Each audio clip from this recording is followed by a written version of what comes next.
এই হলো অবস্থা। আমার মনে হয় না আমার ওই পাম্পে যাওয়াটা আজকে বুদ্ধিমানের কাজ হবে। তো আমার আজকে আরেকটা টপিক যেটা নিয়ে কথা বলবো সেটা হলো বাইকের মাইলেজ। সেই ধরি ভাগ দেয় হলো 13.19 দিয়ে। তো এইবার মাইলেজ পার হচ্ছিলাম, মানে রোডটা মানে বাংলাদেশের একটা আমার আজ পর্যন্ত দেখার একটা বেস্ট রোড বলতে পারেন। কেন বেস্ট রোড? এর মধ্যে নাই কি, আপনি পাহাড়ের ফিল পাবেন, ঝর্ণার ফিল পাবেন, নদীর ফিল পাবেন, সমুদ্রের ফিল পাবেন, সব ফিল আপনি একটার মধ্যে পাবেন। আজকে আপনাদের সাথে একটা অ্যাডভেঞ্চার টাইপ জার্নির কথা শেয়ার করব এবং চেষ্টা করবো হালকা পাতলা দেখানোর জন্য। কারণ আজকে যখন আমি ভিডিওটা শ্যুট করতেছি তখন নভেম্বরের 11 তারিখ। গাজীপুরের যা অবস্থা বুঝছেন, কালকে আমি বাড়ি থেকে আসলাম, মানে পিরোজপুর থেকে গাজীপুরে আমার যে জার্নিটা হয়েছে এবং যা অবস্থা গেছে সেটা আসলে বলে বোঝানোর মতো না। কেননা গাজীপুরের কিছু হইলেই সবাই ওই রোড ব্লক করে দিয়ে আন্দোলনে বসে পড়ে, আর এতে এক একটা মানুষের যা ভোগান্তি একদম বলার বাইরে। এইভাবে কি মানে জীবন চলতে পারে নাকি? তো এই আমি আমার ভার্সিটি থেকে বের হলে আপনারা বুঝতে পারবেন যে জ্যামটা কতটা ভয়াবহ রূপ নিছে। এবং এই জ্যাম গাজীপুরের চৌরাস্তা পার হয়ে ওদিকে মাওনা পর্যন্ত চলে গেছে। তো আমি আজকে একটু রিক্সের মধ্যেই যাচ্ছি, কেননা হলো আমার বাইকের ফুয়েল একদম শেষ পর্যায়ে চলে আসছে। এটা না বললে আর পারা যাচ্ছে না। তো সেই কারণেই আমি তো ফুয়েল ভরে হলো এই শালবন পাম্প থেকে সেটা ভরার জন্য আজকে যাচ্ছি ওদিকে, দেখি কি অবস্থাটা দাঁড়ায়। ওইদিকে তো বাস টাস টুকটাক চলতেছে, খুবই অবস্থা খারাপ। এর মধ্যে আমার ফুয়েলটা শেষ না হলো। তো এই হলো অবস্থা, দেখেন টোটালি এই সাইডটা জাম, আপনারা দেখতে পারবেন। পুরো চৌরাস্তা থেকে শুরু করে এই সাইডে আপনারা দেখতে পারতেছেন, হয়তো ওই যে ফাঁকা সাইডটা আসলে দেখতে পারবেন। তো আমার আজকে আরেকটা টপিক যেটা নিয়ে কথা বলবো সেটা হলো বাইকের মাইলেজ। পালসারে প্রায় ব্রেকিং পিরিয়ড শেষের কাছাকাছি চলে আসছি। বাইকটা আজকে 1866 কিলোমিটার রানিং। তো সেক্ষেত্রে এখন মাইলেজ নিয়ে কথা বলাটা মনে হয় আর একটু সময় উপযোগী ব্যাপার। পালসারের ক্ষেত্রে মাইলেজ ম্যানেজমেন্টের জন্য একটা ভালো জিনিস হলে কি জানেন, মানে এটা স্মুথলি রাইড করা। স্মুথলি রাইড করলে আপনার এটা সুন্দর একটা মাইলেজ ফ্যাসিলিটিস পাবেন। কেননা আমি যখন প্রথম বাইকে ফিউলটা ঢুকাই তখন আমি স্বাভাবিক একজন নতুন রাইডার হিসেবে খুবই স্মুথ রাইড করতাম। সেক্ষেত্রে মাইলেজ আমি ভালোই পেতাম। প্রথম দিকে মাইলেজ পেলাম হলো 42 করে, একদম প্রথমবার যখন ফুয়েলিং করলাম। সেকেন্ড টাইম এরকম আশেপাশেই পেয়েছি 38 থেকে 40-এর মধ্যে। কিন্তু থার্ড টাইমের ক্ষেত্রে আমি একটা মানে ভিডিও বানাইছিলাম পাম্প ইস্যু নিয়ে। তো সেক্ষেত্রে দেখা গেছে যে কি বলে, ওই সময় আমি একটু ইঞ্জিনটাকে হালকা পাতলা পুশ করছিলাম, যেই কারণে আমার ওই সময় সাডেনলি মাইলেজ ড্রপ করে, এবং যেটা কিনা আমি ভালোভাবেই হাতে কলমে বুঝতে পারি। কেননা তখন সাডেনলি আমার মাইলেজ চলে আসে কততে জানেন? একদম মাইলেজ এক লাফে চলে আসে হইলো আমার 26। দেখছেন, আমি পোড়াবাড়ি পার হইলাম, এখনো পর্যন্ত জ্যাম চলেই যাচ্ছে। মানুষের আসলে এইভাবে রোড ব্লক করে আন্দোলন করা আর এই ভোগান্তি, এটা ঠিক না বুঝছেন। কালকে নিজের চোখের সামনে যেভাবে আমি দেখছি মানুষের ভোগান্তিগুলো, এটা আসলে বর্ণনাতীত। এই যে পোড়াবাড়ির এই সাইডে এসে একটু জ্যাম শেষ হয়েছে, মনে হয় ওই সাইড দিয়ে আবার শুরু হবে। আমি ঠিক মতো ফিউলিংটা করাইতে পারি কিনা ভগবান জানে।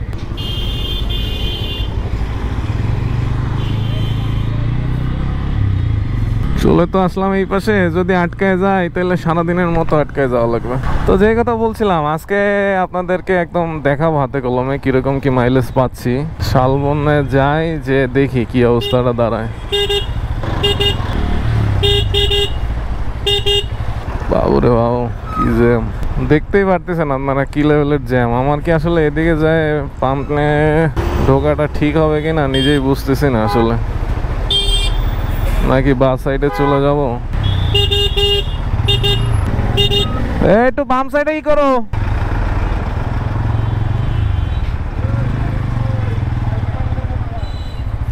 কোন জায়গায় উঠেছি দেখছেন? এই হলো অবস্থা। আমার মনে হয় না আমার ওই পাম্পে যাওয়াটা আজকে বুদ্ধিমানের কাজ হবে, নাকি যাবো দেখি কি আছে খবর। এই হলো জ্যামের অবস্থা। কাকা একটু টান দাও, জায়গা দাঁড়াও দাঁড়াও। ও, যাওয়া যাবে পাম্পে। যা রিক্স নিয়ে আসলাম, যদি একটু আটকায় যাই তাইলে আজকে একদম সারাদিন রাতে এখানে বসে থাকিতে হবে ভাবা যাচ্ছে।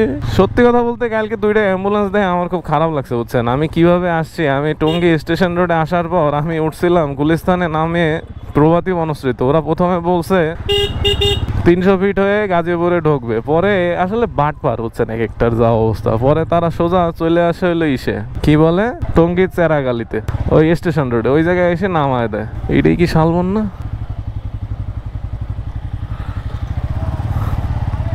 এটা কি শালবন? তো শালবনে আসছে ফিলিং দাও ফুল করো। আজকে বয়ে বয়ে আইছি পেট্রোল নিতে, যদি একবার আটকে যাই তাহলে তো ধরো সারাদিন তোমাকে ওই জায়গায় বই ইচ্ছা লাগে। এই জায়গা দিয়ে তেল না নিলে গাড়িটা একটু চলে, বুঝছো? অন্যান্য জায়গা দিয়ে যে মাপে ধরা খাই একটু যাইবে মনে না। কত ঢুকছে? 13.19। তো তেল নেওয়া হয়ে গেল। চলেন আজকে আপনাদেরকে একদম ইন রিয়েল একটু মাইলেজের হিসাবটা দেখাই। আমি এই সাইডে একটু দাঁড়ায় নি, এই জায়গায় দেখাই 13.19-এ আমার ট্রিপ এতে সেট করা ছিল হলো তেলেরটা, যেটা চলছে 481.8। তো সেটা যদি আমি হিসাব করি 481 ধরেন 482 ধরি, ভাগ দেয় হলো 13.19 দিয়ে। তো এইবার মাইলেজ পাইলাম হলো 36.54। এই হলো মাইলেজের আপডেট। আবার 38 দিয়ে 36-এ আসছে। তো মিটার ট্রিপটা 0 করে নেই, ট্রিপ 1টা 0 হয়ে গেছে।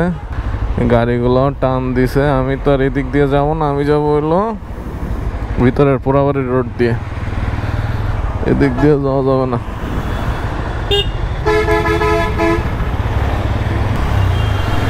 তো এই হলো এবার মাইলেজ আপডেট।